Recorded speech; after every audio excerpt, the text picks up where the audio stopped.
Assalamu alaikum, brothers and sisters. I hope you're well.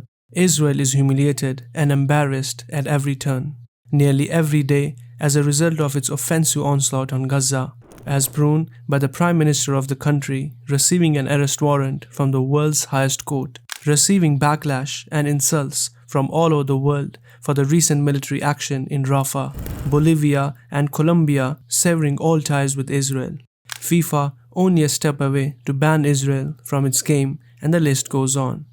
Once more, reports on the internet indicate that nations that have been outspoken in their support of Israel's right to self-defense are beginning to turn away from Israel. France has banned Israeli businesses from attending this year's annual Eurosatory Arms and Defense Industry exhibition in Villepinte near Paris next month, according to event organizers and French officials.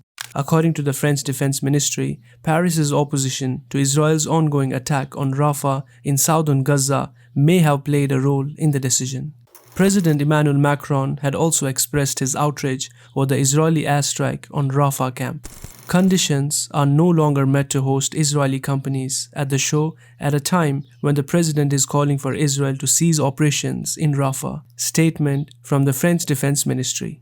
France had been among the Western countries that had urged Israel not to storm Rafah, where hundreds of thousands of Palestinians who had been forcibly relocated from other sections of Gaza were living, as earlier it was declared to be the only safe zone. Israel was ordered to stop the offensive on Rafah last week by the top court of the United States, the International Court of Justice.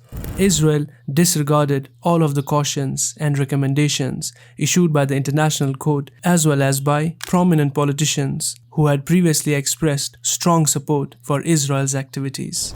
Why? Because it is so filled with rage and hate against the Palestinian state. Israel believed that it would always play the victim and that it would continue to act disgustingly while hiding behind victimhood.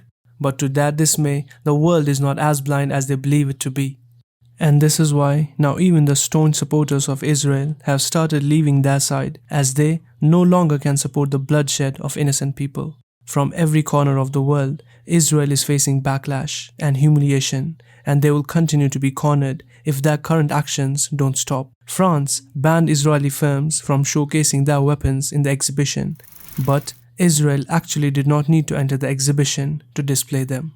The world has already seen them, and everyone is well aware of how lethal they are and against whom they will be used. May Allah subhanahu wa ta'ala end the sufferings of the Palestinians. Ameen.